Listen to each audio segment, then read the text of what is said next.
Bonjour à tous et bienvenue sur le podcast des plongeurs Padawan. Il y a quelques semaines, on accueillait Inatea, apnéiste, qui nous annonçait la tenue des championnats de France à Limoges le week-end de l'Ascension.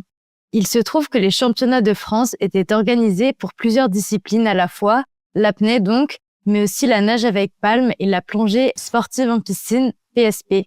3 disciplines qui dépendent de la FFESSM, la Fédération française d'études et de sports sous-marins.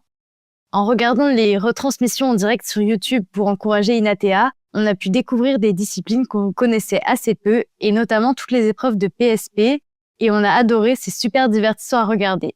Virginie Roux et Morgane Leroux sont toutes les deux membres de l'équipe de France de plongée sportive en piscine, et nous sommes très heureux de les accueillir aujourd'hui. Salut les filles et bienvenue. Bonjour Lucie. Salut à toi Lucie. Avant de parler PSP, est-ce que vous pourriez vous présenter un petit peu s'il vous plaît ? Honneur aux jeunes, Virginie. Tu commences du coup, Morgane ? Allez, vas-y. Donc Virginie Roux, je suis plongeuse depuis très longtemps maintenant, depuis une bonne vingtaine d'années. Et j'ai commencé la PSP il y a une petite dizaine d'années. Et je suis aujourd'hui membre de l'équipe de France depuis 3 ans avec Morgane. C'est vrai. Et puis Morgane, moi j'ai 36 ans, je plonge depuis que je suis toute petite. J'ai même plongé avant l'âge légal, donc ça fait quasiment 30 ans que je plonge. Et j'ai découvert la PSP en 2015, donc il y a 10 ans, et j'ai eu, je crois, 6 sélections en équipe de France depuis 2015 jusqu'à aujourd'hui. Aux compétitions, on a vu d'autres Leroux. Est-ce que c'est des gens de ta famille par hasard ? Et ouais, oui, c'est ma famille. Donc j'ai mon papa et ma maman qui ont découvert la PSP via moi. Donc ils m'ont fait découvrir la plongée quand j'étais toute petite. Je les ai suivis dans le club. Et quand j'ai commencé la PSP, ils ont trouvé ça drôle et fun. Ils ont vu que je m'amusais bien et ils s'y sont mis aussi. Et du coup, mon papa aujourd'hui entraîne un petit peu l'équipe avec moi. Ah, c'est génial. Ouais, c'est cool. C'est cool de pouvoir vivre ça en famille. Carrément. Est-ce que vous pouvez nous parler un peu des origines de la plongée sportive en piscine et de son arrivée en France ? Alors la PSP, c'est un sport qu'on retrouve dans les pays de l'Est, donc la Russie, l'Estonie, la Lituanie. Donc c'est vraiment un profil très très sportif.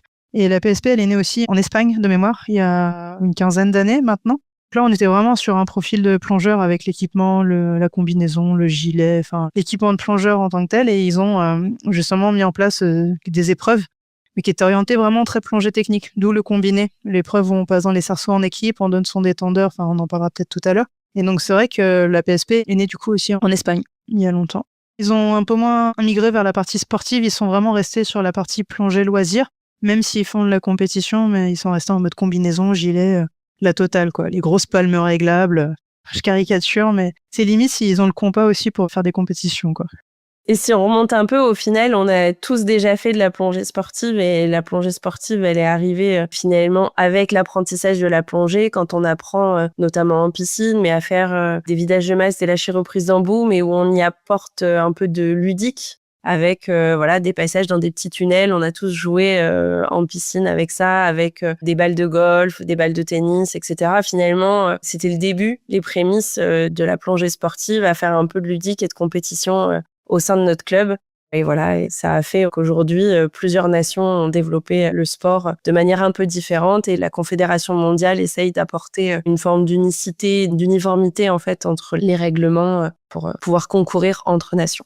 C'est vrai qu'en France, la commission PSP a été validée par le comité directeur national en 2015. Mais comme disait Virginie, en fait, avant, on faisait tous de la PSP, mais sans que ça soit officiel, on a tous fait du ludique. Et en gros, la PSP aujourd'hui, c'est le ludique d'avant, mais qu'on a mis un peu plus sous forme compétition, mais qu'on garde beaucoup en loisir. Enfin, moi, je sais que dans mon club, la moitié de mon effectif fait de la PSP loisir juste pour s'amuser et venir nager et trouver un peu plus d'intérêt que de faire des longueurs dans un bassin une fois qu'ils ont passé leur brevet, quoi. Est-ce que vous pouvez nous décrire les épreuves officielles ? Alors, on a plusieurs épreuves qui sont soit officielles sur les championnats de France ou qui sont simplement dans les règlements sportifs. Donc, on a 3 types d'épreuves. On a des épreuves individuelles, des épreuves en équipe de 2 et des épreuves en équipe de 4, les relais. Sur les épreuves individuelles, on a la plus dure, celle que tout le monde redoute, mais finalement, on est tous contents de la faire à la fin. C'est le 200 mètres trial. C'est une épreuve qu'on a fait aussi sur le championnat de France élite. Il y a plein d'épreuves, que ce soit en individuel, en équipe de 2 ou en équipe de 4, qu'on a découvert en masse et qu'on a ramené après en France dans nos règlements. Donc c'est pour ça qu'on peut avoir des épreuves similaires mais qui vont varier sur les distances. Donc le 200 mètres trial, c'est on part avec son équipement, On nage, on se déséquipe, on a des phases d'apnée, des phases de nage en surface, de nouveau des phases d'apnée, des phases de recaplage de matériel et de nouveau nager avec le scaphandre, le tout le plus vite possible. Donc c'est vrai qu'en France, on l'a sur le 200 mètres et le 100 mètres trial depuis peu grâce à la CMAS. Tu vas avoir l'immersion, donc c'est avec un poids et un parachute de plongée que l'on fait émerger. Donc on part avec notre parachute de plongée. On nage une distance. Donc en France, le plot est passé à 35 mètres du mur de départ. En CMAS, on l'a à 25 mètres, donc pile à mi-bassin. Et le but, c'est d'arriver le plus vite possible sur le poids, le faire sortir en gonflant le parachute et terminer sa course pour aller finir son 50 mètres. À savoir que cette épreuve-là, en France, avant, elle existait sur 23 mètres, puis 25 mètres, puis 50 mètres. On l'a fait évoluer le règlement au fil des années, justement avec nos différents événements internationaux où on a vu ce qui se faisait et ce qui se pratiquait ailleurs. En individuel encore, on a... Celle-là, personne la connaît. Le scaphandre nocturne. On a des poids qui sont mis sous l'eau autour de cercles virtuels. On a un masque occultant et on doit, à l'aide d'un petit mousqueton avec un dévidoir, aller chercher des objets sous l'eau à l'aveugle qui sont posés au sol. Donc, ils sont posés à des points stratégiques. Donc, celle-là, personne ne la connaît parce que du coup, elle a été très éphémère dans nos compétitions. C'est assez rigolo à pratiquer et c'est une approche un peu différente de l'approche sportive que l'on peut avoir sur nos compétitions. Nouveauté aussi, c'est le 100 mètres torpedo. Ça, on le faisait initialement en relais. On l'a découvert en CMAS sur nos compétitions. On plonge avec notre témoin et notre bouée accrochée, la bouée torpedo, et on nage 100 mètres, un aller-retour, le plus vite possible. Faut pas réfléchir, en gros, faut y aller, foncer, et être le plus rectiligne et le plus propre dans l'eau et plus fluide pour pas que la bouée se mette en travers et perde des secondes. Je crois que sur les épreuves individuelles, on a dû faire le tour. Ah si, au tout début, il y avait le 100 mètres immersion, qui était en fait comme un 100 mètres torpedo, mais sans la bouée. Donc les toutes premières, c'était sur les tout premiers championnats de France. Donc il fallait juste plonger, nager 100 mètres sous l'eau le plus vite possible et revenir, voilà. Je crois qu'on a fait le tour sur les épreuves individuelles. Et après, sur les épreuves d'équipe, on va dire qu'il y en a 3 principales. On a le combiné, qui est une épreuve en binôme, où on part en même temps. Donc c'est vraiment un binôme qui avance ensemble. En France, c'est soit binôme femme, soit binôme homme. À l'international, on peut retrouver le binôme mixte aussi. Moi, c'est mon épreuve favorite. On va retrouver tous les éléments techniques de la plongée. C'est-à-dire que, donc, au départ, on plonge. On va passer dans un tunnel de 2 mètres, chacun dans le nôtre. À la sortie du tunnel, on va donner le détendeur de secours à son binôme. On va avancer ensemble sur 25 mètres, donc en binôme rejoint par notre détendeur de secours. Ensuite, on reprend le détendeur principal, on se désolidarise pour enlever son masque, le poser dans une cagette, faire 5 mètres aller-retour, donc avec un demi-tour au bout du 50 mètres, remettre son masque, le vider donc, enlever son équipement et passer décaplé dans un grand tunnel de 5 mètres avant de se recapler et de tracter ensemble avec le binôme un bidon ou un mannequin, un objet d'un poids apparent de 1,5 kg en surface sur 25 mètres. Voilà, donc c'est une épreuve qui est très très technique, où il y a pas mal de phases de passages techniques qui nous font repenser à la formation du plongeur traditionnel, mais où on doit réussir à enchaîner tout ça avec de la vitesse. On a ensuite une autre épreuve en binôme où là, il y a un seul des 2 plongeurs qui a le scaphandre. L'autre plongeur étant libre. C'est sur 50 mètres. On plonge en même temps et avant la zone des 15 mètres, le plongeur libre doit aller chercher le détendeur de secours de son binôme et finir ensemble le 50 mètres. Et ensuite, la 3e épreuve en équipe qu'on va retrouver, en tout cas sur les championnats en France principalement, c'est le relais 4 x 50 mètres torpedo. Donc là, ça se fait donc en relais, comme son nom l'indique, 2 hommes, 2 femmes. Donc c'est une épreuve mixte paritaire. Et donc on va se relayer, comme expliquait Morgane, se relayer cette bouée tractée à l'aide d'un bout et d'un petit témoin et faire chacun 50 mètres pour arriver le plus vite jusqu'au bout de cette épreuve. Toi, Virginie, tu nous as dit que ton épreuve préférée, donc c'était le 100 mètres combiné. C'est ça. Toi, Morgane, c'est quoi ton épreuve préférée? Alors moi, j'adore le 100 mètres combiné aussi, parce que c'est cool, c'est rigolo, c'est technique, mais j'avoue que mon épreuve préférée, ça reste le 50 mètres immersion parachute. Et après, bon, je me débrouille pas trop mal sur le trial, mais j'avoue que c'est pas du tout mon épreuve préférée. Enfin, je pense que c'est l'épreuve préférée de personne. Je l'aime bien, mais genre une demi-heure après, moi. Une fois que j'ai récupéré et que l'épreuve est passée, parce qu'elle est très dure. Donc je prends plaisir à la faire, mais a posteriori. Mais sinon, mon petit best-of, c'est le 50 mètres immersion. Ouais. Ça marche. Pour les auditeurs qui ne le savent pas, la CMAS, c'est la Confédération mondiale des activités subaquatiques. C'est une fédération qui regroupe à l'échelle internationale des fédérations nationales et dont la FFESSM fait partie. Et donc, quand on passe un niveau de plongée avec la FFESSM, on reçoit une carte de niveau avec au recto le niveau 1 FFESSM et au verso l'équivalent CMAS, une étoile. On imagine que vous pratiquez toutes les deux la plongée loisir. Est-ce que vous vous souvenez de votre toute première plongée? Comme je disais, pour le coup, c'était il y a très très longtemps parce que mes parents sont plongeurs. Donc j'ai dû faire des baptêmes à gogo. J'avais 6 ans dans les piscines, donc je dirais que j'ai pas de souvenirs à proprement parler de ma première plongée. C'est plus des souvenirs de, pas forcément ma première, mais mes premières immersions où j'ai pu aller plonger peut-être avec mon papa et ma maman ou que mon papa et j'allais dans des carrières, j'avais 8 ans, c'était assez fou. J'allais plonger en Bretagne, je remontais avec mon crabe, j'étais super contente, même si on n'a pas le droit de remonter des choses, mais je voyais plein de choses. Donc c'est plutôt des souvenirs et une ambiance familiale et associative que ma première plongée en elle-même, parce que pour le coup, c'était il y a très très très longtemps. Et toi, Virginie? Moi, j'ai un double souvenir. Un premier qui était un échec quand j'ai plongé pour la première fois en Guadeloupe. J'avais 6 ans et en fait, j'avais un détendeur pour adultes dans la bouche. Et donc, j'ai jamais réussi à vraiment m'immerger parce que je buvais la tasse tout le temps. Donc finalement, on a avorté le baptême plutôt que prévu. Et puis, j'ai réitéré plus tard. J'avais une 15aine d'années en Corse. Et là, je suis tombée amoureuse tout de suite de la plongée. Ouais, tu vois, là, j'ai un petit cadre sur mon bureau où je fais, tu vois, mais c'est moi en shorty. J'avais 6 ans. Oh, J'attendais mon papa et ma maman en retour de plongée. Et ouais, mon premier souvenir, limite, ça pourrait être ça aussi. C'est attendre mes parents et ils sortaient de l'eau. Je prenais leur octopus et je marchais derrière eux comme ça, leur porter les palmes. C'était très mimes quand on y repense. On pourrait dire que c'est ça mon souvenir. ça marche. Quel a été le déclic pour basculer de la plongée loisir à une activité de compétition? Alors, de mon côté, le déclic, je dirais que c'est que j'étais jeune niveau 4 ou MF1 il y a une dizaine d'années et je formais dans mon club des jeunes ados principalement à la plongée. Et en fait, pour capter l'attention des jeunes, on a commencé à faire la course sous l'eau de diverses manières différentes. Et en fait, j'ai commencé à chercher des idées pour faire de la plongée ludique dans mon club et je suis tombée sur la première vidéo des premiers championnats de Nîmes. Et en fait, je suis tombée sur cette vidéo et je me suis dit, mais ça a l'air génial! C'est ça qu'il faut qu'on fasse dans mon club.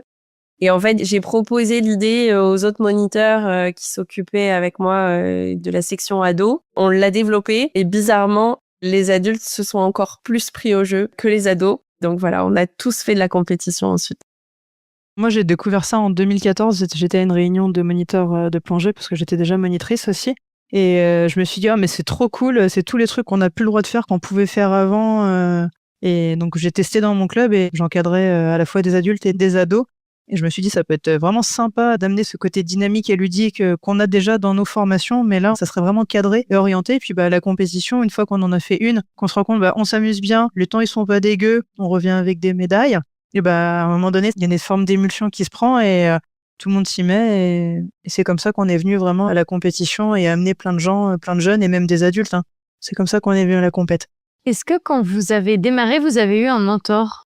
Alors moi, très rapidement, dans la petite équipe de moniteurs et d'encadrants, où on a été à l'initiative de la PSP dans notre club, on était 4 encadrants, dont un qui était assez orienté sport, donc c'était Jean, et qui est devenu notre entraîneur et qui nous a entraînés pendant 5 ans, qui maintenant est parti faire moniteur de plongée en Martinique, donc il a une belle vie, mais c'est vrai que du coup, ça a été un peu mon mentor sur les 5 premières années, nous entraîner, avoir justement la connaissance de tout ce qui est filière énergétique et entraîneur. Clairement, on va pas se le mentir, c'était mon mentor, moi, Jean. Moi, de mon côté, j'avais pas spécialement de mentor. On était plutôt une équipe de copains qui s'entraînaient les uns les autres. Voilà, chacun apportait finalement ses connaissances et sa complémentarité à l'équipe. Et je dirais que j'ai eu un mentor qui est arrivé un petit peu plus tard, puisque j'ai rencontré mon conjoint sur les bords de bassin, sur une compétition en 2018. Et puis finalement, aujourd'hui, c'est lui qui m'entraîne, donc ça devient maintenant mon mentor. Ouais. Alors maintenant, on va rentrer dans le détail des différentes épreuves que propose la plongée sportive en piscine. Donc tout à l'heure, vous nous avez expliqué chaque épreuve. Est-ce que maintenant, pour chacune d'elles, vous pourriez nous rappeler les règles, si on a des spécifiques, et les techniques qu'il faut maîtriser pour chaque épreuve, et si vous avez votre palmarès ou votre record personnel sur cette épreuve spécifiquement? Déjà, on peut dire que sur toutes les épreuves, il y a une règle, c'est qu'il faut jamais sortir de l'eau, que ce soit le corps ou l'équipement. Il faut pas sortir des couloirs. Il faut bien toucher les murs. Sinon, on est disqualifié, en fait. Ouais, c'est ça. Sinon, on est carrément disqualifié, donc on a gros à perdre.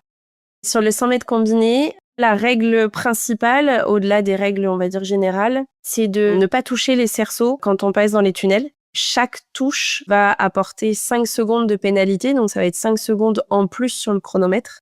Et ça peut être très handicapant parce que finalement, ça peut faire complètement switcher un podium, voire un classement. Et puis, si on en cumule plusieurs, ça peut vite être très, très pénalisant. Et si en plus, on vient à décrocher le cerceau, parce que ce sont des cerceaux qui peuvent se décrocher, et s'ils se décrochent, là, c'est une disqualification totale. Ça nécessite un vrai travail du poumon ballast, de la propulsion avec notre palmage et de l'allongement pour vraiment ne rien toucher en passant dans ces tunnels. L'autre passage technique, on va dire, qu'il peut y avoir, c'est le tractage du poids en surface. Donc, quand on forme le trinôme avec notre binôme, et soit en général, c'est un bidon ou un mannequin. Pour le coup, on a l'obligation d'être en surface, donc il faut qu'il y ait un élément du trinôme qui sorte en surface parce que dans le règlement, il est précisé que la distance de 25 mètres doit se faire en surface. C'est le seul moment où finalement on a vraiment le droit de sortir quelque chose à la surface de l'eau. C'est les deux gros passages, deux éléments assez techniques à avoir en tête quand on fait cette épreuve-là. Et quand vous dites qu'on n'a pas le droit de sortir de l'eau, c'est la tête, c'est les palmes, c'est rien du tout? Rien. Rien du tout.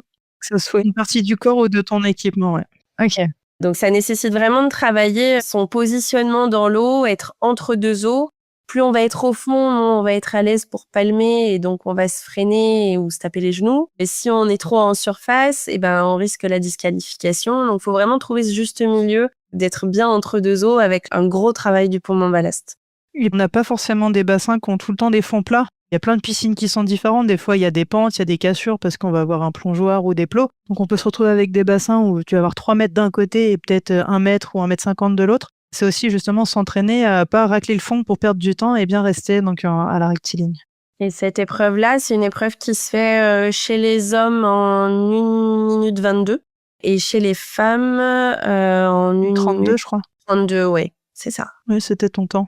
Virginie, elle est record de France sur le 100 mètres combiné en équipe. Avec ma binôme Camille, à qui je fais coucou. Et avec mon binôme Pierre en mixte aussi, on a le record. La deuxième épreuve, c'est le 50 mètres octopus. Donc là, même principe, faut pas sortir en surface, avec la difficulté d'être deux sur la même bouteille. Donc il faut trouver son positionnement, être pas trop proche pour pas se gêner, mais pas trop loin pour pas sortir de la surface ou sur les côtés. Et aussi pour être le plus hydrodynamique, donc il faut conserver un cône de pénétration intéressant pour ne pas se freiner. Et là, il n'y a pas vraiment de pénalité. Il y a juste la possibilité de se faire disqualifier en ne respectant pas les règles générales ou en ne prenant pas le détendeur avant la ligne des 15 mètres.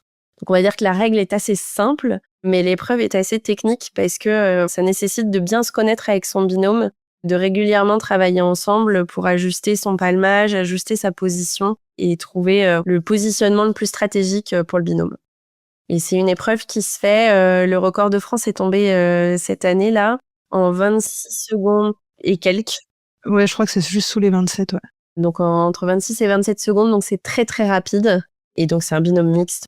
Et je rappelle quand même que pour toutes ces épreuves-là, vous n'avez pas de stab, vous avez juste des sangles Des dans la backpacks. bouteille. Oui, des backpacks à l'ancienne. On est revenu dans les années 60, 70, 80. Ça fait plaisir à nos vétérans, hein.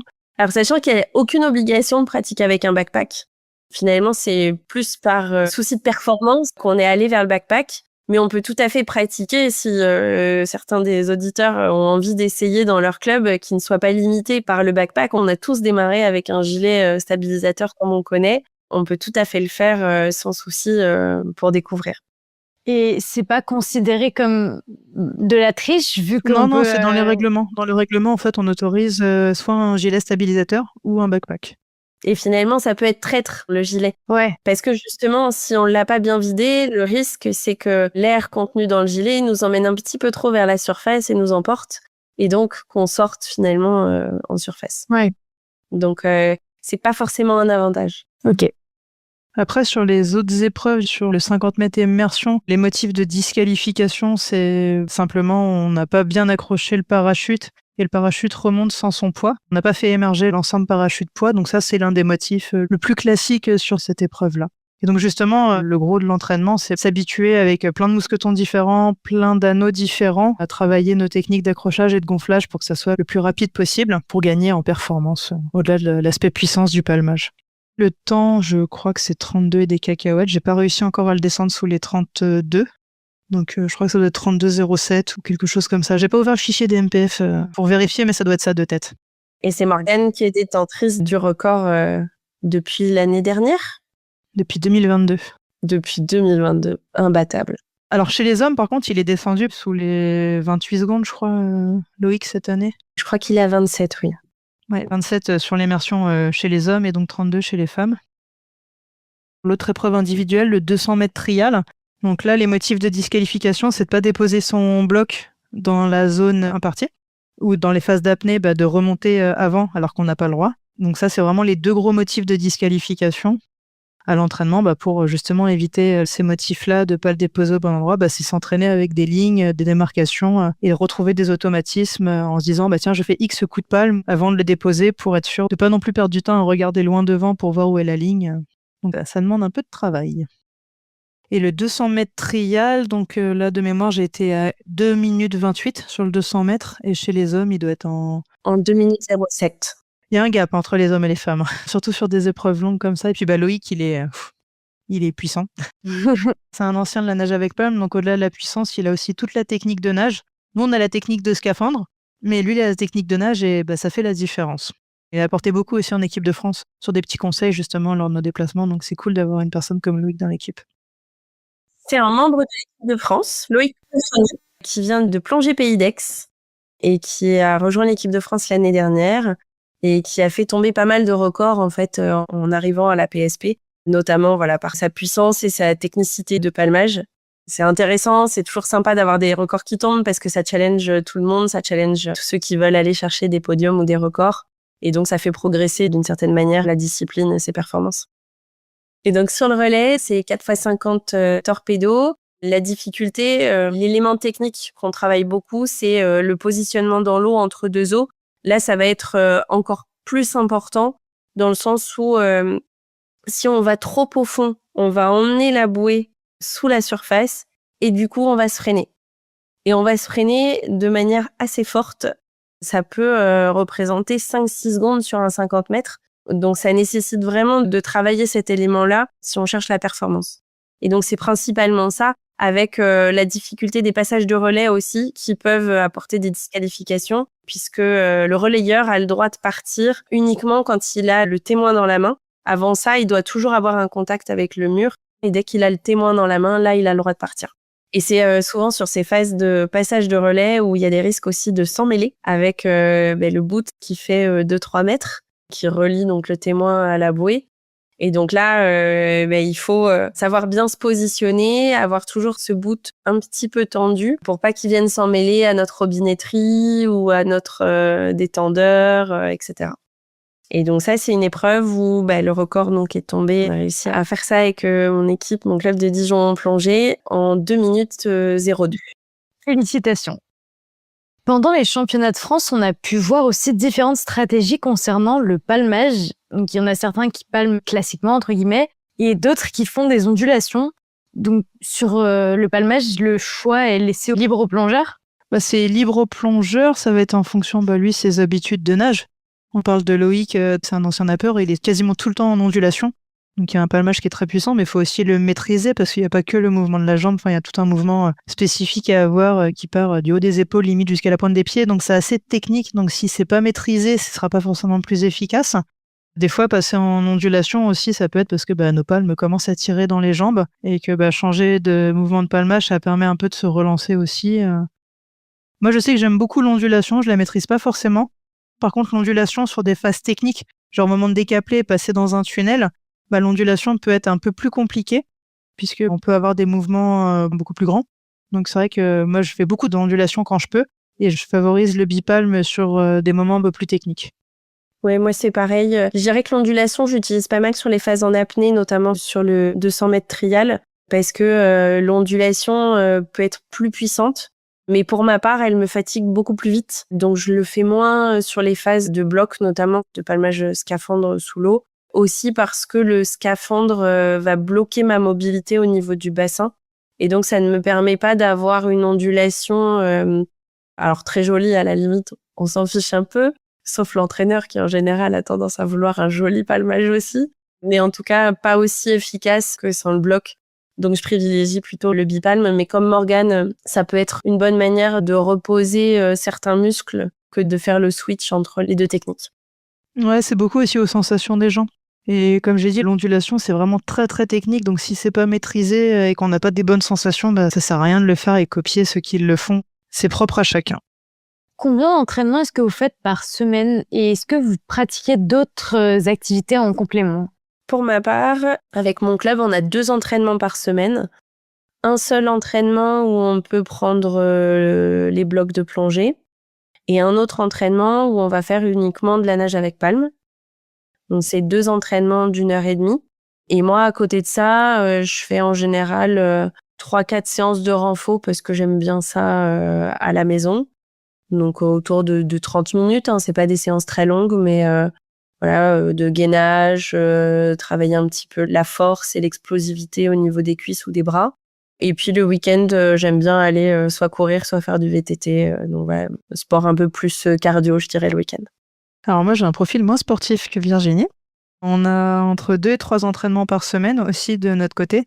On n'a qu'un seul entraînement avec scaphandre, donc qui lui dure 2 heures. Notre entraînement de nage libre, en fait, c'est qu'on n'a que 1 heure dans les bassins, donc c'est très court.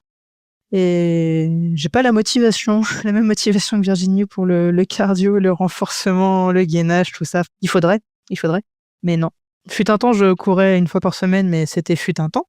Faudrait que je m'y remette. Mais après, quand j'avais, il y a quelques années, justement, quand j'avais gens qui nous entraînaient, il y avait un peu plus de motivation aussi. Donc c'est vrai que c'était cool. Sur les championnats du monde, quand il y a une grosse préparation et que je suis sélectionnée et que la motivation elle est à 200%, là, à ce moment-là, j'ai un entraînement de nage en plus par semaine. J'arrive à squatter dans une ligne de mon club. Et à ce moment-là, je fais un peu plus, je me force à faire au moins un entraînement de gainage et de course à pied un peu mélangé par semaine. Et donc, c'est quoi un entraînement type pour vous, s'il y a un entraînement type? À mon sens, il n'y a pas vraiment d'entraînement type parce que l'entraînement, en fait, il va dépendre de la phase où on en est dans la saison.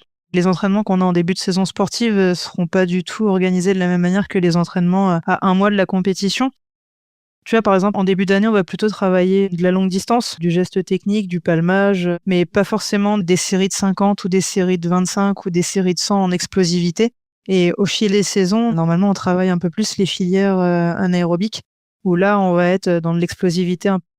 En gros, ça s'étale comme ça 1 année, mais après, un entraînement type, si tu veux, tu auras forcément un petit échauffement où tu vas nager avec ou sans palme au départ pour travailler les différents mouvements, travailler un peu tous les styles de nage ou de palmage pour faire une espèce de petit réveil musculaire qui va durer une dizaine de minutes. Puis après, on peut partir soit sur un entraînement classique où là, on va faire des répétitions de série, retravailler des gestes techniques de position de bras, par exemple, ou retravailler après, avec ou sans scaphandre, de la technique spécifique PSP. Je sais pas du tout, Virginie, vous, comment ça se passe? C'est un peu le même principe.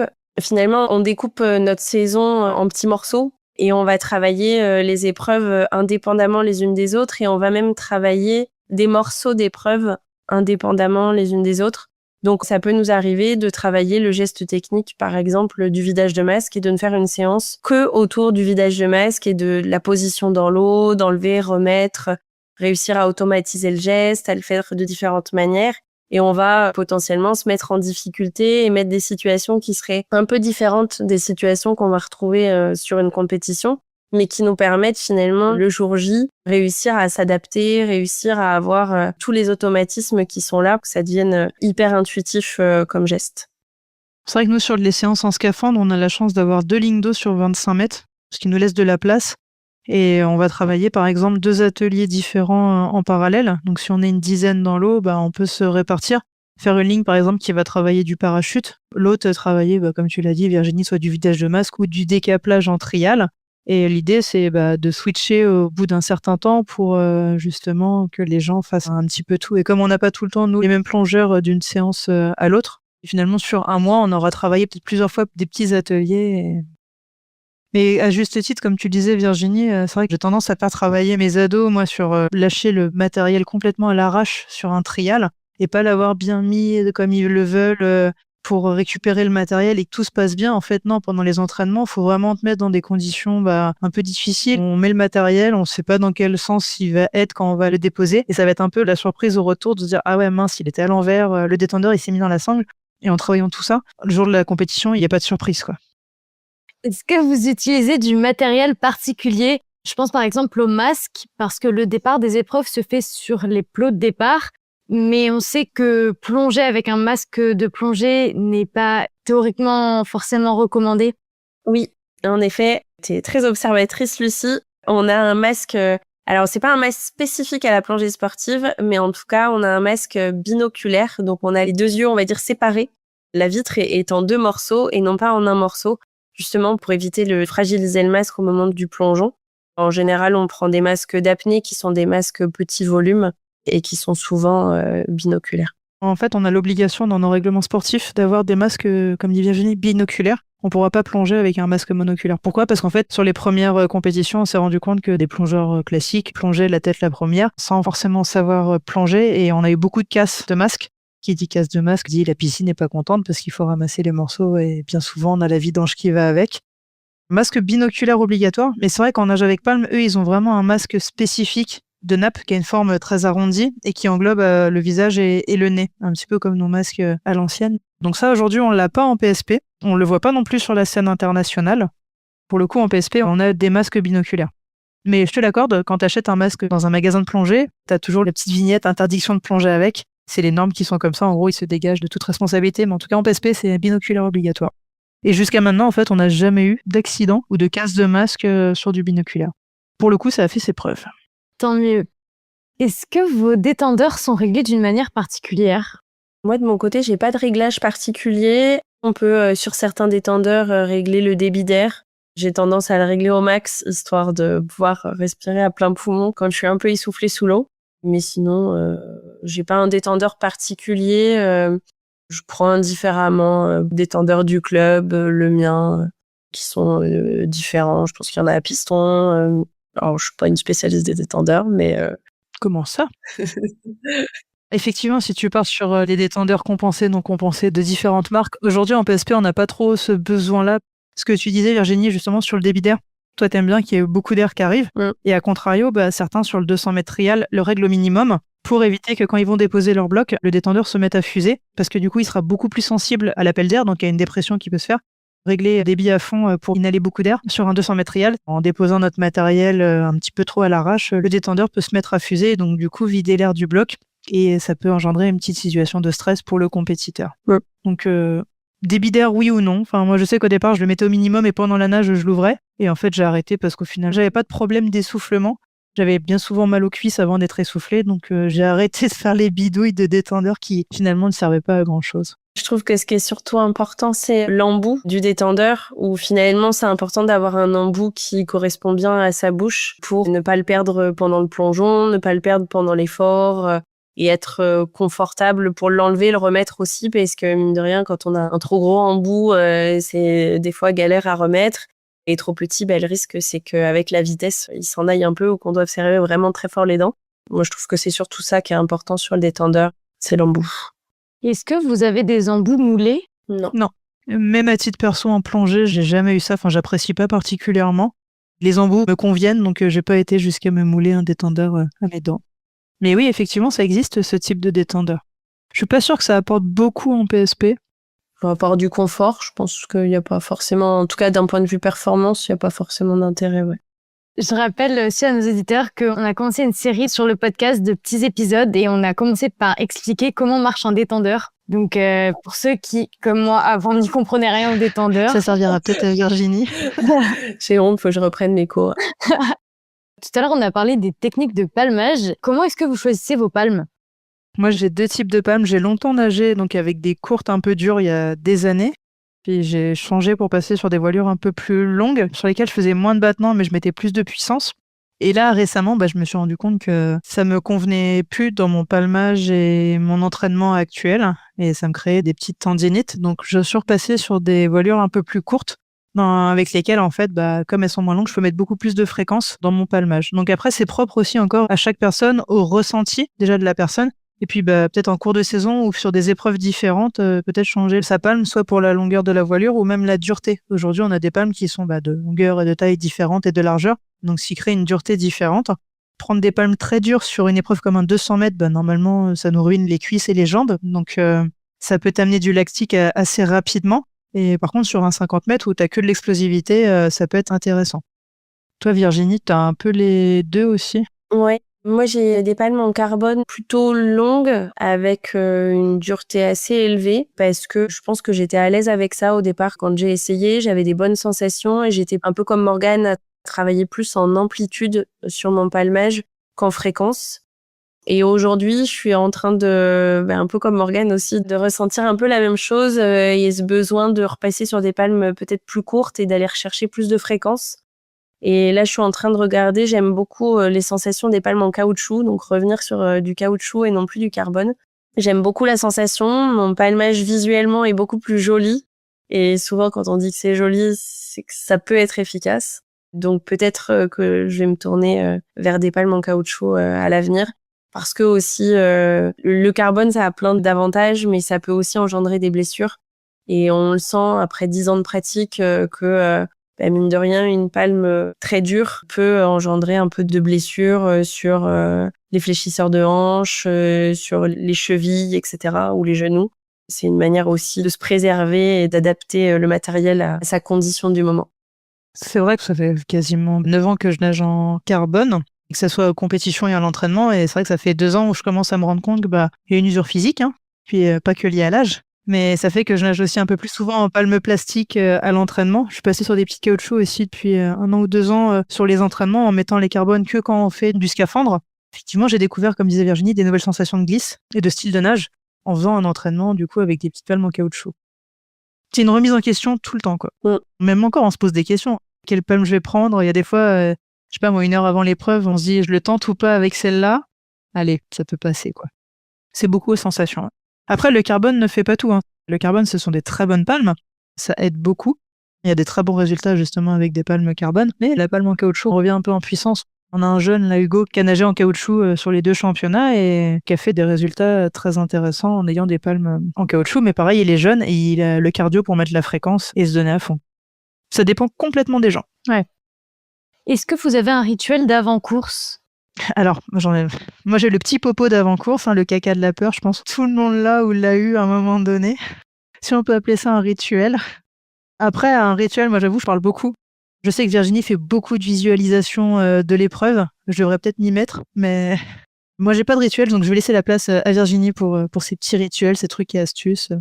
Ouais, c'est vrai que j'ai besoin de me mettre dans ma bulle. J'ai remarqué que si j'étais comme Morgane à papoter avec tout le monde, j'avais tendance à ne plus être concentrée, à me perdre dans mon épreuve. Et comme il y a quand même pas mal d'enchaînements techniques dans nos épreuves, c'est important d'être concentré et complètement mobilisé quand on plonge. Donc souvent, on va dire 15 minutes avant l'épreuve, en général c'est le moment où on va commencer à être appelé en chambre d'appel.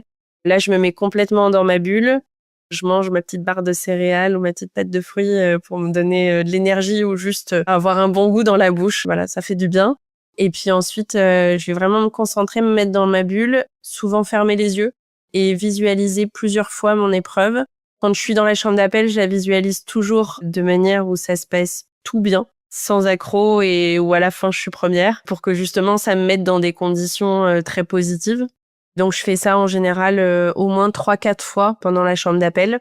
Et en plus de ça, je rebalaye tout mon matériel et je revisualise aussi mes petites étapes au moment où je vais me retrouver derrière le plot, prête à monter. Et donc revisualiser le fait de savonner mes pieds, mettre mes palmes, rincer mon masque et puis monter sur le plot. Alors on n'en est pas au point où elle a des tocs et elle le fait 4 fois à chaque fois. Parce que manger 4 barres de céréales, ça reste sur l'estomac. Mais c'est vrai que pour le coup, Virginie, elle a vraiment un petit truc à chaque fois. C'est bien cadré et il faut pas lui parler. Moi, je peux pas lui parler, lui faire des coucous, des bisous. Ouais, dans la chambre d'appel, c'est vrai que... Après aussi, pour le coup, je respecte ce genre de... Enfin, quand les personnes sont focus, même si j'aime beaucoup parler et rigoler, ça, je respecte de ce côté-là les personnes qui sont dans leur bulle. C'est vrai que dans la chambre d'appel, moi, j'essaye de montrer en tout cas que je suis dans ma bulle et que faut me déranger vraiment Pour plus. le montrer, c'est simple. En fait, elle se met comme ça et elle fait « Ne me parlez pas ». C'est pas vrai. Non, c'est pas vrai. Pour le montrer, je ferme les yeux en fait et je baisse un peu la tête et comme ça les gens voient que tant que j'ai pas les yeux ouverts, voilà, faut me laisser tranquille. Puis après quand j'ouvre les yeux, je papote et je souris, hein. Comment est-ce que vous arrivez à concilier vos vies personnelles, professionnelles et cette activité sportive? Ma vie perso et plongée, j'avoue que je suis très investie dans mon club et aussi au niveau de la fédération, sur le comité directeur, au niveau départemental et régional, j'ai quand même beaucoup d'actions, que ce soit en plongée sportive et en commission technique, beaucoup d'actions de formation. Donc on va dire que la plongée fait partie intégrante de ma vie personnelle. Donc j'arrive plutôt à concilier les 2. Mais c'est vrai que j'ai une part, vie plongée qui prend beaucoup de place dans ma vie perso et même ma famille, hein. Tu vois, tout à l'heure, au début du podcast, je disais, il y a mes parents en font aussi, donc c'est un peu un mélange, quoi. C'est une grande famille. Pour moi, la plongée fait partie de la famille en même temps, tu vois? Donc j'arrive à tout concilier. Mais c'est vrai que des fois, la plongée prend beaucoup sur le perso et à donner et s'investir. Des fois, il faut aussi prendre du temps pour soi et des petites périodes où il faut pouvoir se ressourcer et dire, «Stop, je me fais une petite pause» ou «Ça, ce week-end-là, il est pour moi», mais globalement, j'arrive à trouver un équilibre. La plongée, le monde associatif apporte aussi beaucoup à titre perso, donc c'est un mélange. Ouais. Et toi, Virginie? Moi de mon côté, j'ai un boulot qui me demande de beaucoup me déplacer, en général, 2 à 3 fois par mois. Donc j'essaye, sur les périodes de grosses compétitions, donc on va dire les 2 mois avant le championnat de France ou avant les championnats du monde, j'essaye de réduire au strict minimum mes déplacements en optimisant au mieux pour, à la fois ne pas rater trop d'entraînement et à la fois, réduire ma fatigue en fait, parce qu'un déplacement, c'est des temps de trajet, et puis c'est des journées, souvent plus intenses que, les journées, au bureau et donc je vais essayer de réduire ça pour limiter l'impact, sur, ma condition physique, ma fatigue. Mais en dehors de ça, quand je suis en déplacement, j'essaye de compenser les entraînements loupés, avec, des petites séances de renfo complémentaires, dans la chambre d'hôtel ou chez les copains. Et puis si je peux, trouver une piscine, à gauche, à droite, voilà, j'essaye d'aller nager, pas forcément avec les palmes, mais ça me permet de garder le contact avec l'eau et la glisse. C'est comme ça que j'essaye d'organiser pour que ce soit compatible entre le pro et la vie de plongeuse sportive. Et après au niveau perso, j'ai la chance d'avoir mon conjoint donc qui fait de la plongée sous-marine aussi et qui fait aussi de la plongée sportive, qui est très impliqué au niveau, fédéral et au niveau de la commission, plongée sportive puisque c'est, l'entraîneur, national. Donc on a la chance de finalement pouvoir, partager ça ensemble. Donc on va ensemble sur les compétitions, on va ensemble sur, les déplacements depuis que je suis en équipe de France. Donc ça permet aussi de partager ça et de se voir, différemment. Par contre, ça nécessite aussi de mettre certaines règles parce que c'est pas toujours évident de se faire coacher par son amoureux parce que on a vite, voilà, à la maison, des discussions autour de la plongée ou autour du coaching et des fois, voilà, on sait plus si on est en train de dîner avec, le coach ou l'amoureux. C'est compréhensible. Mais vous arrivez quand même à trouver des arrangements avec vos employeurs avant ou pendant les compétitions? Moi, oui, ouais. Pareil que Virginie, j'ai pas autant de déplacements et du coup, 1 mois et demi avant, je demande à limiter ces déplacements ou les reporter s'ils sont pas nécessaires. Je peux poser des congés assez facilement quand il y a des grosses compétitions internationales où il faut quasiment poser, 1 semaine de congé. Après, on a des attestations de la part de la fédération qui dit que, on est sélectionné en équipe de France de telle date à telle date. Ça aide aussi au niveau de l'employeur d'arriver avec un petit papier en disant: «Eh, cocorico, attention, je représente la France», mais voilà. En tout cas, jusqu'à maintenant, j'ai jamais eu de soucis. Moi, ma précédente chef, elle était à 200% derrière moi, et j'ai eu des gros arrangements, professionnels, pour justement les déplacements. Donc pour l'instant, je croise les doigts, mais tout se passe bien. De mon côté, c'est pareil, j'ai la chance d'être dans une entreprise où finalement on nous encourage à faire du sport, on nous encourage à être impliqués dans la vie associative et donc voilà, quand on explique, une sélection en équipe de France, en général, ça fait plus, pétiller les yeux et du coup, voilà, ils nous encouragent et ils nous laissent, nous organiser. Même si des fois, je sais que l'année dernière, moi, ça tombait, très, très mal d'un point de vue professionnel. On avait une très, très grosse audition, ce jour-là que je devais moi porter. Mon patron a été très compréhensif et m'a remplacée, pour cette audition en m'envoyant des encouragements, en parallèle, pendant la compétition. Donc, voilà, j'ai aussi de la chance, d'être dans une entreprise comme ça. C'est génial. Comment se classent les plongeurs PSP français au niveau mondial? Est-ce qu'il y a un gros écart de niveau entre la France et les meilleurs mondiaux ou est-ce que vous êtes parmi les meilleurs? On va pas se mentir, clairement, il y a un gap avec, la Russie qui, eux, pour le coup, en PSP, ils ont un peu comme l'équivalent de la NAP en France. Ils sont reconnus sport de haut niveau dans leur fédération. Donc t'imagines bien, ils n'ont pas les mêmes aménagements que nous. On discutait l'année dernière justement avec des Russes. Eux, c'est 2 entraînements par jour, 6 entraînements donc en nage et un entraînement en scaphandre, plus les entraînements de renforcement musculaire, les gainage et autres activités. Donc on n'est pas du tout sur la même prépa physique. Et oui, il y a un gap avec eux. Après, on se place juste derrière eux. On arrive à titiller les Estoniens et les Lituaniens qu'on n'a pas vus depuis longtemps sur la scène internationale. Et après, il y a un gap de nouveau entre nous et d'autres équipes européennes, où là, il y a quand même encore une différence de niveau assez importante. On se place pas trop mal. Si on considère en nation, on doit être la 2e nation à se battre un peu avec l'Estonie parce qu'ils ont des très très bons nageurs aussi. Donc ça dépend quelles équipes ils alignent aussi. S'ils alignent une équipe A ou une équipe B. L'année dernière, on n'a pas trop pu le remarquer puisqu'ils avaient aligné l'équipe B chez les juniors. Ils avaient eu le championnat du monde de nage avec palme junior la semaine d'avant. Donc, ils n'ont pas envoyé leurs meilleurs athlètes, ils ont envoyé l'équipe B. Donc, on n'a pas pu voir vraiment le niveau chez les juniors. On n'a pas à rougir, mais on se place dans le top 3. Bravo. Il y a la Biélorussie aussi qui avait pas mal marché sur les derniers championnats, mais qu'on n'a pas vu depuis 2 ans. Et le Maroc aussi. Ah oui, j'ai oublié nos amis marocains. Le Maroc nous a beaucoup Oui. challengé. Ils ont oublié parce qu'ils n'étaient pas là cette année, mais c'est vrai que ça soit là à domicile chez eux il y a 3 ans, en 2022, c'était top. Ils ont une très belle équipe aussi qui est plutôt de notre niveau, effectivement. Complètement oublié notre ami Ahmed. Ils ont des très très bons nageurs et qui ont aussi un bel état d'esprit. Du coup, ils parlent français, donc c'est aussi plus facile d'échanger avec eux. Et il y avait un bel esprit, une belle mentalité entre les nageurs marocains et nous sur les compétitions. Qu'est-ce que vous pouvez conseiller aux auditeurs qui souhaiteraient découvrir et pratiquer la PSP? Est-ce qu'il y a beaucoup de clubs en France? Tous les clubs font pas et du loisir et de la compétition. Si certains auditeurs veulent s'initier à la PSP, donc faut pas qu'ils hésitent à remonter vers leurs instances fédérales locales, donc les comités directeurs départementaux ou régionaux, qui pourront informer les clubs qui pratiquent la PSP. Il y a un autre moyen de savoir, après aussi en allant sur Insta ou sur Facebook ou autre, c'est vrai qu'il y a pas mal de vidéos ou de clubs qui ont leur page, donc c'est vrai que ça peut donner envie, contacter, et nous après on peut remonter l'information. Et sinon, normalement, sur le site de la fédération, on peut faire rechercher un club par type d'activité. Donc, si on veut faire de la plongée sportive ou de la nage avec palme ou de l'apnée ou de la plongée technique, dans les menus déroulants, on peut switcher. Et si chaque club a bien mis les différents critères et les activités que chaque club propose, normalement, c'est OK, on peut retrouver facilement. Mais sinon, faut pas hésiter à aller voir les instances fédérales. Ouais, ou poser la question sur le site de la PSP ou le Facebook ou l'Instagram de la PSP et on pourra vous aider à contacter les bonnes personnes au niveau départemental et régional pour trouver le club qui pourrait pratiquer. Au niveau français, il y a entre 40 et 50 clubs reconnus en compétition, mais bien plus larges en loisirs et qui finalement ne seraient pas fermés à de la compétition. C'est juste aussi très dépendant de à la fois l'encadrant qui a peut-être une appétence particulière pour la compétition ou le loisir, mais aussi les plongeurs dans la ligne d'eau. Et donc, il ne faut pas hésiter à demander à vos clubs ce qui vous fait envie, à le proposer ou à le développer par vous-même pour justement continuer à développer la discipline. Elle se développe beaucoup. On a plusieurs niveaux d'encadrement et d'entraîneurs qui se sont développés avec notamment un premier niveau qui s'appelle l'animateur et qui permet d'intégrer des notions de plongée sportive, mais de manière ludique dans les clubs. Donc, il n'y a plus l'aspect compétition pure.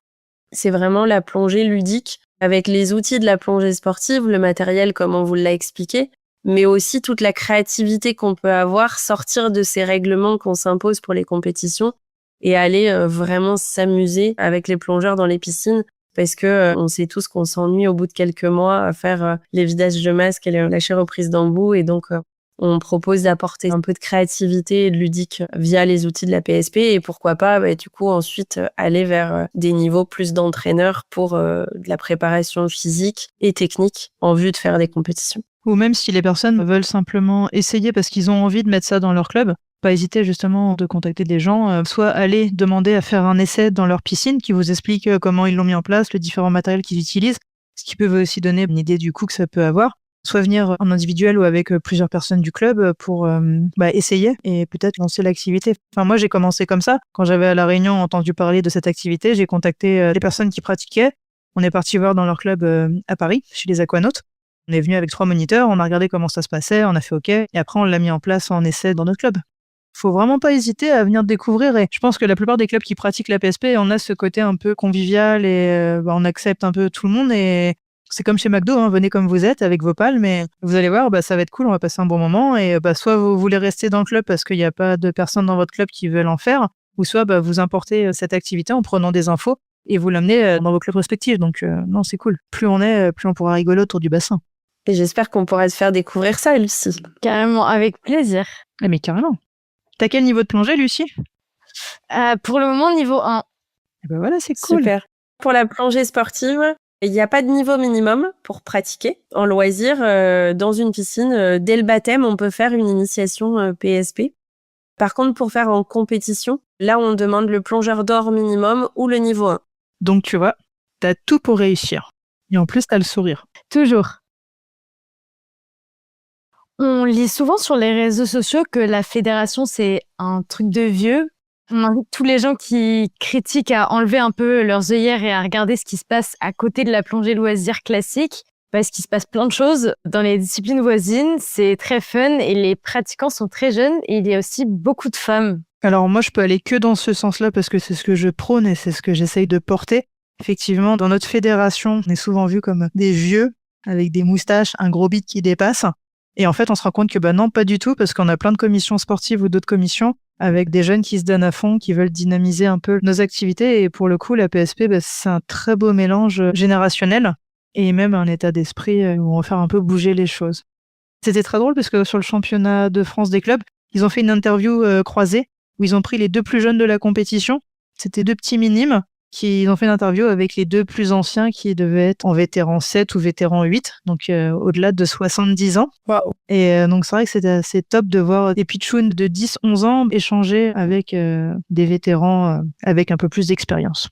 Ouais, c'est ça. Sur le championnat de France, là, ça allait de 12 à 74 ans exactement. Donc c'est assez chouette de se retrouver sur les bords de bassin et de pratiquer finalement ce même sport avec cette même envie, voilà, de s'amuser, parce que c'est vraiment ça qu'on retrouve quand on est sur les bords de bassin, que ce soit en compétition ou sur les entraînements. C'est s'amuser, se dépasser soi-même, entretenir sa condition physique et continuer à faire des bulles et du jeu autour de notre passion qui est la plongée sportive. Et on a la chance aussi avec les épreuves comme elles sont construites avec ces binômes sur l'Octopus où on est un binôme mixte, sur le relais où on est en mixte paritaire 2 hommes, 2 femmes, d'avoir aussi une très forte mixité hommes-femmes à la fois dans les bassins aux entraînements et aussi sur les compétitions.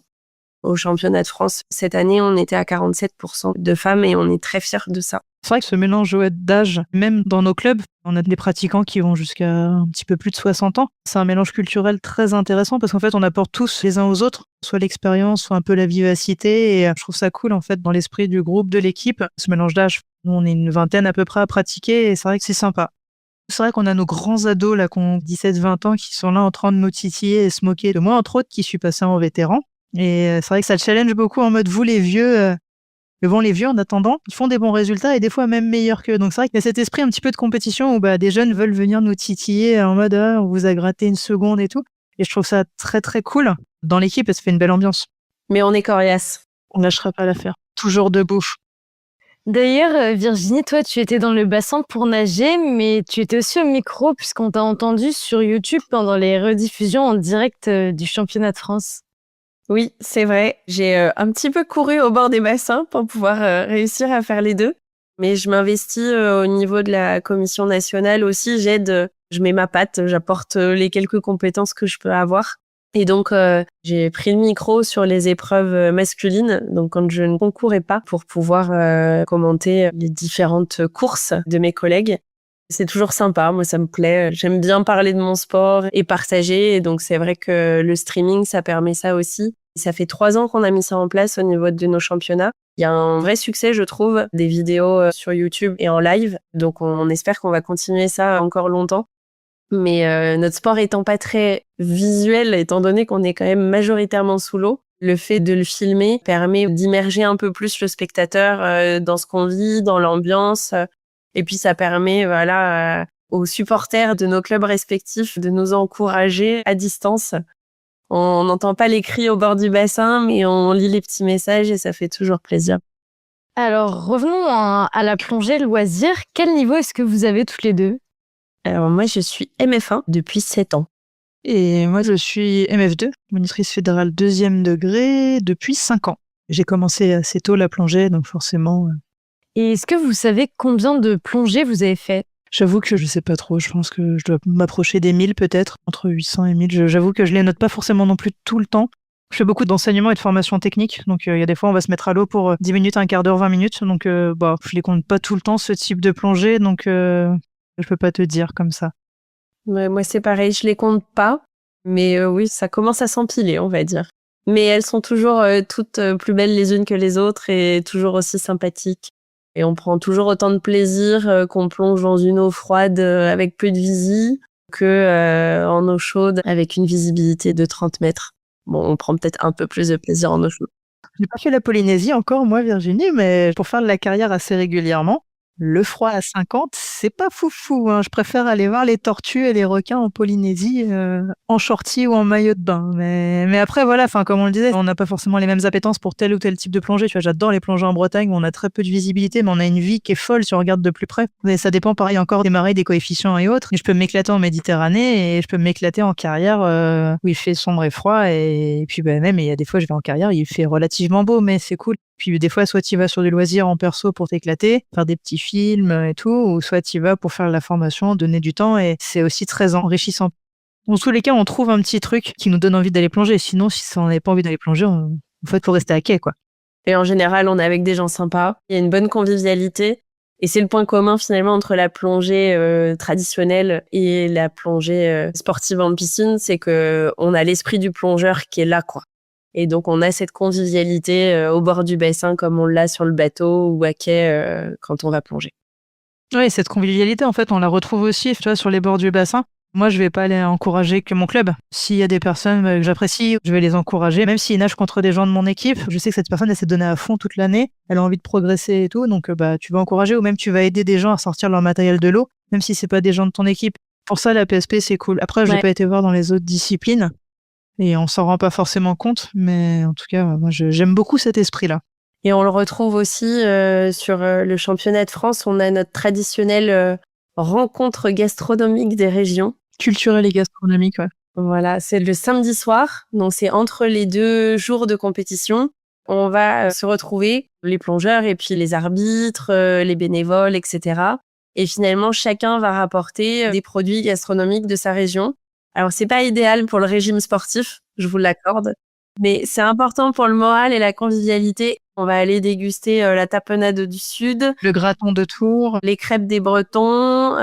les fromages du Nord. Ah non, c'est cool. Ça permet de se mélanger et de pas rester juste au sein de son club et de s'ouvrir à d'autres gens. Et voilà, en général, on reste à l'extérieur devant la piscine à déguster tous ces produits du terroir pendant bien 2-3 heures et ça nous relance pour la journée d'après. C'est génial. Est-ce que vous avez une plongée favorite ou une plongée qui vous a particulièrement marqué? Alors moi, c'en est une qui date d'il y a un moment. J'étais en Bretagne, je passais mon niveau 2, tu vois, donc j'étais ado. Et en fait, il y avait des phoques. C'était au mois de mai en Bretagne, on se pelait un peu les fesses. Et du coup, il y a des phoques qui étaient sur le site où on est arrivé. Et en gros, ils ont tourné pendant qu'on plongeait. Donc j'ai pas pu faire comme toutes les vidéos memes qu'on voit sur Internet, aller lui gratter sans le cou et lui titiller les moustaches. Mais en gros, ils tournaient autour de nous pendant que je faisais mes exercices de parachute. C'était il y a longtemps, c'était des conditions un peu particulières, mais très beau, très très beau souvenir. Après, forcément, je vais te vendre du rêve, hein. J'étais en Martinique, il y avait des tortues, c'était beau, tu nages avec. Mais c'est un moment assez fort, le coup des phoques en Bretagne. Et toi, Virginie? Moi, c'est pareil, j'ai fait des très belles plongées à l'étranger. Enfin, voilà, on parlait de la Polynésie tout à l'heure. Forcément, j'ai des très beaux souvenirs des requins marteaux ou des raies mantas, des dauphins, etc.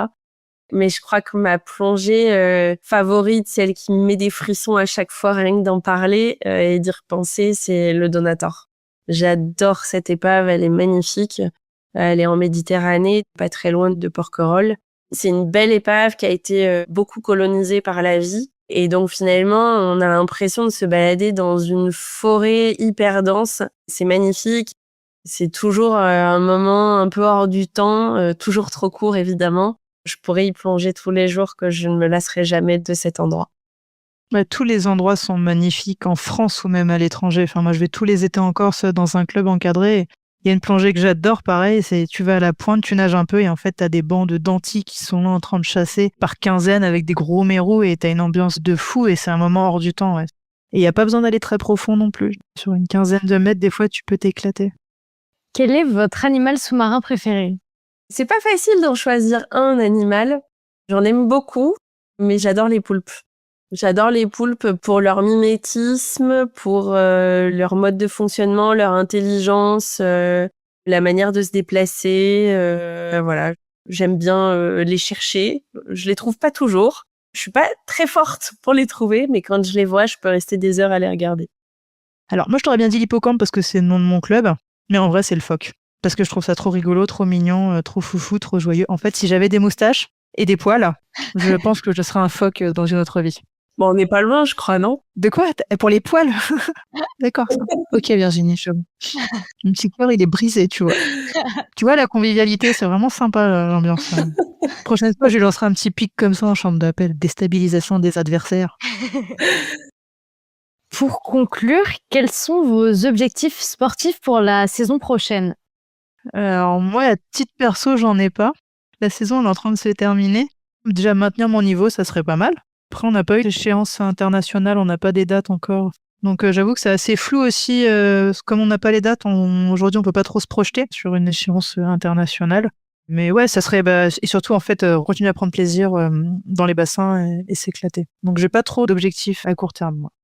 Et ça serait de relancer et redynamiser mon équipe, parce que j'ai pas mal de jeunes qui passent le bac cette année et que je risque de perdre l'année prochaine. C'est aussi le jeu quand on a des juniors ou des jeunes seniors. Mon objectif personnel, ça serait de rebooster un peu et retrouver du monde dans l'équipe pour s'amuser et continuer à rigoler. Moi, de mon côté, pareil, la saison se terminant tout juste avec le championnat qui est passé et puis pas vraiment de visibilité encore sur un championnat international. C'est déjà de profiter de l'été qui arrive pour faire d'autres sports. Je te disais, j'aime bien courir, faire du VTT, du paddle, etc. Et puis en profiter pour faire de la plongée sous-marine classique, aller voir des petits poissons. Et ensuite, à la rentrée, je pense que je vais essayer de pas mal m'impliquer dans les entraînements du club. On a une section qui grossit, on a cette chance-là d'avoir plein de monde qui a envie de nous rejoindre, mais des lignes d'eau pas forcément extensibles. Et donc voilà, faut faire preuve de créativité pour essayer de satisfaire tout le monde.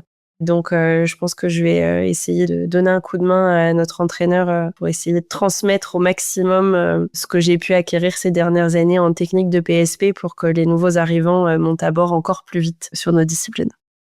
Vous pensez qu'il manque quoi à la discipline pour gagner en visibilité et en popularité? Alors, des belles filles, on a déjà. Franchement, je sais pas quoi de plus. Là, je réfléchis, mais je ne vois pas. Non, de la communication à fond, en fait.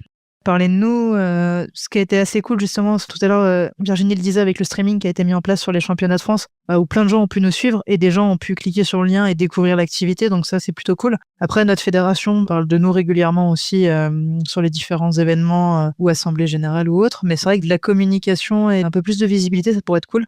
Je sais que beaucoup de clubs le font à titre perso en communiquant sur leur réseau des petites vidéos, des trucs comme ça. Enfin, moi, je sais que j'aime bien le faire aussi. Donc, au niveau de notre fédération, on est assez suivi où on envoie des équipes de France régulièrement sur les événements internationaux pour la partie compétition. Après, faut pas oublier la partie loisir aussi. Je sais pas ce qui manquerait de plus. La difficulté, c'est que souvent ceux qui contribuent à communiquer ou à développer le sport, ce sont aussi les pratiquants. Et à un moment donné, on se retrouve dans le dilemme de devoir choisir soit de continuer à pratiquer, soit continuer à développer le sport en communiquant ou en formant. Je pense aux arbitres aussi, parce qu'il y a aussi cette partie-là à développer forcément pour avoir des arbitres présents sur les compétitions et des entraîneurs à former pour continuer à transmettre. Et c'est vrai que c'est pas toujours évident de réussir à tout faire. On manque tous un petit peu de temps. Et être à la fois contributeur et receveur, ça demande beaucoup d'implication. Et donc, c'est vrai que on aurait bien besoin de bras sur la communication, je pense, pour réussir à transmettre un peu plus et à faire des visuels, à encourager les clubs à se mettre à notre discipline.